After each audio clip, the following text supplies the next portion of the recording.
If you are to understand what the Epstein case is all about, it's very simple. Ask no questions. Question nothing. Whatever they say, whatever you are told, whatever the official narrative is, whatever you are told regarding the cause of death, the situation regarding the death, the circumstances attendant thereto, whatever you are told,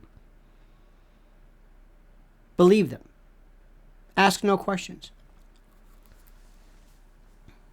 Don't ask why a story is presented. Don't ask why these documents all of a sudden are being presented. Don't ask why the narrative seems to be to show that Jeffrey Epstein was kind of crazy, who had STDs and talked about weird things. Don't question the fact that it would seem to many who are even looking at this in a perfunctory manner that this goes to show and this goes to bolster the idea that his self-dispatch was the result of somebody who was psychologically and psychiatrically troubled. Don't ask questions. Don't ask questions whether other alternative versions of his cause of death were ever addressed by any of these documents. But just wait a second. Just wait. Because before I continue, let me ask you to always like this video. Subscribe to the channel. Oh, metrics are critical. And also, make sure you hit that little bell so you're notified of live streams and new videos. Very important. And also, before I begin, let me just say to you that we always mention our dear sponsor, MyPillow.com. You can question a lot of things. You can question, how do they do this?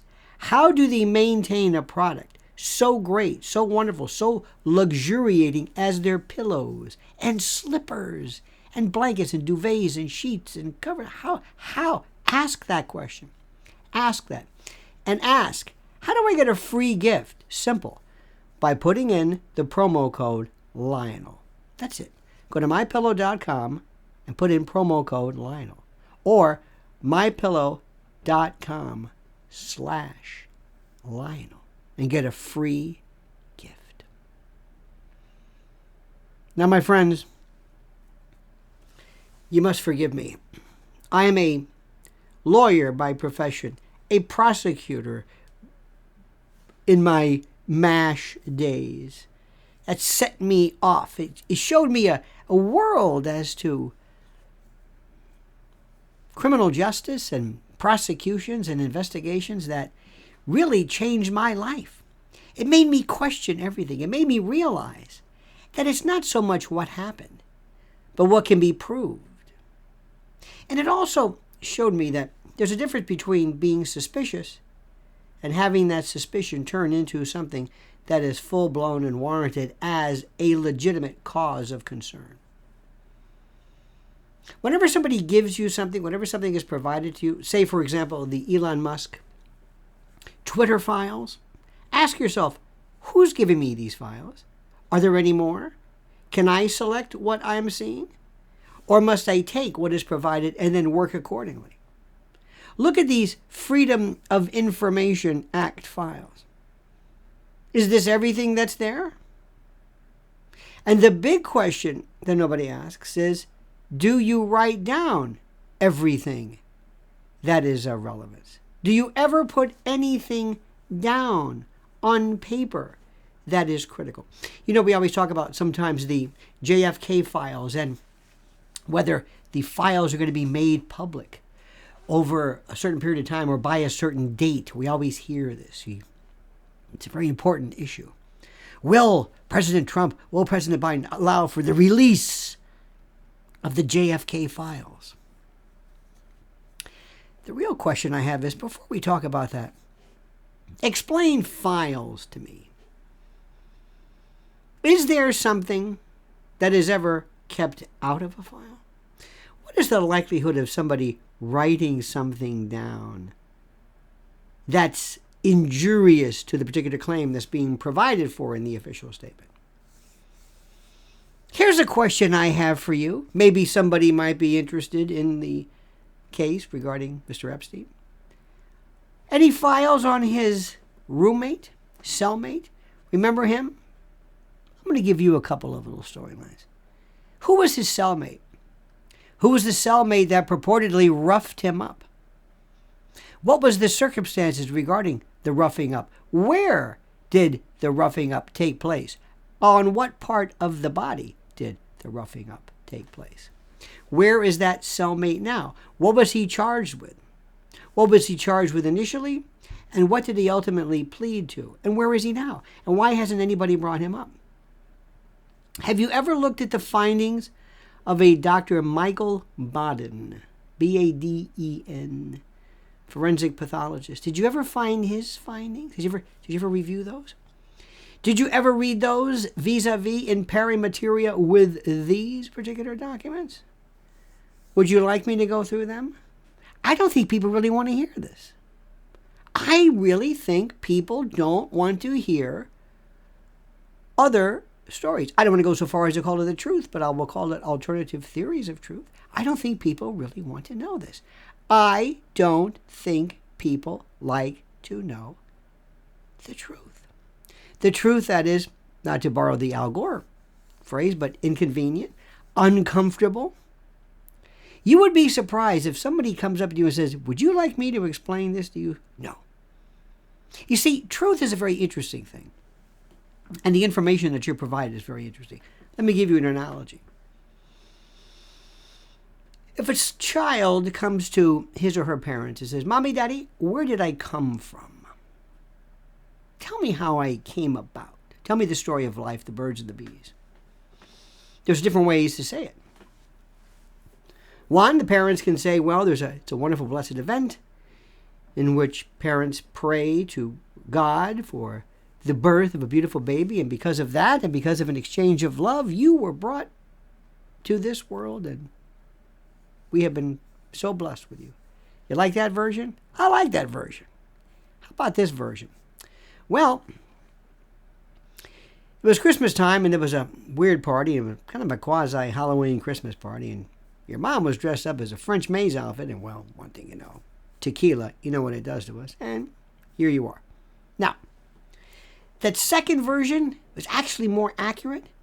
It really explained more of the question, where did I come from? How did I come? What is my purpose? What is the reason for my existence? My raison d'etre? It really speaks to it. That's precisely what happened. But it doesn't have that wonderful panache that the first version had. It was a better story. I like that better. It's like people of American exceptionalism. We love to hear how we're the good guys, how we single-handedly won World War II, how we are the repository of all that is wonderful in the world. We are the lightning rod. We are the bellwether. We are the vanguard. We are the pole star of liberty and truth and goodness. You see, we want to know the truth. And in all of these stories regarding the new documents as to Jeffrey Epstein, I didn't learn anything that I was interested in. I don't care about psychiatric, psychological, sociological, personality quirks, idiosyncratic behavior patterns. I don't care about that in the least. None of that even remotely interests me. It was as though, somebody said, let's release some documents and give it the sense, give it the aura, give it the feel that they're important.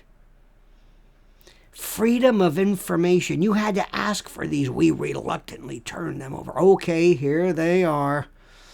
But please be careful. Remember, we didn't want to give you these, but go over and read the interstitial, the absolute, the subatomic aspects of the last days on earth of Mr. Epstein. That's what they want you to believe. And that's what you do believe. And that will do just fine. And it's very easy. You can sit back. I throw this information at you. You read it and say, oh, that's kind of interesting. Would you like to hear any more? No. Would you like me to go into some other questions that I might have? But would you like to discuss maybe something about forensic evidence, forensic pathology, forensic evidence that you might find of interest? Would you like me to talk about it? No. Would you like me to talk about some things, some words, interesting words? You ever hear of petechial hemorrhaging? No. Livor mortis? No. Hyoid bone, thyroid cartilage? No. Well, I guess then these stories will do. I guess that's all you need to know. You sure you don't want any more? You don't want to hear about that roommate? You don't want to hear what he was charged with or what he did or who he was? You don't want to know that? You don't want to hear any stories about perhaps how this makes no sense for anything like this to happen? Do you know what happens when prisoners and inmates of the federal system who are really high asset, who are thought to be threatening self-harm, do you know the devices and procedures that are available right now as we speak? If you do have someone that you obviously don't want to have any harm come to them, what can be done? It's really interesting. Would you like me to tell you that? I do that on my private channel because we can speak like adults. So what I'm going to do is I'm going to leave you right now. And I'm just going to tell you, and I hope you understand that what I've said, by virtue of the questions that I've asked you, I hope will act as inspirations for questions you might ask. Ask questions. Be inquisitive. Use your head. Think like a detective. Ask yourself, does this make sense? And remember this universal fact about news. The news you read is designed to do one thing. For you to understand this is what they want you to believe. Not what happened, but what they want you to believe. That's all. Now, please like this video. Subscribe to the channel, please. Hit that little bell so you'll be notified of live streams and new videos. And don't forget our sponsor, MyPillow.com. Promo code Lionel. Put that in and get a free gift. And now, please, I ask you, use your smarts and comment as you see fit.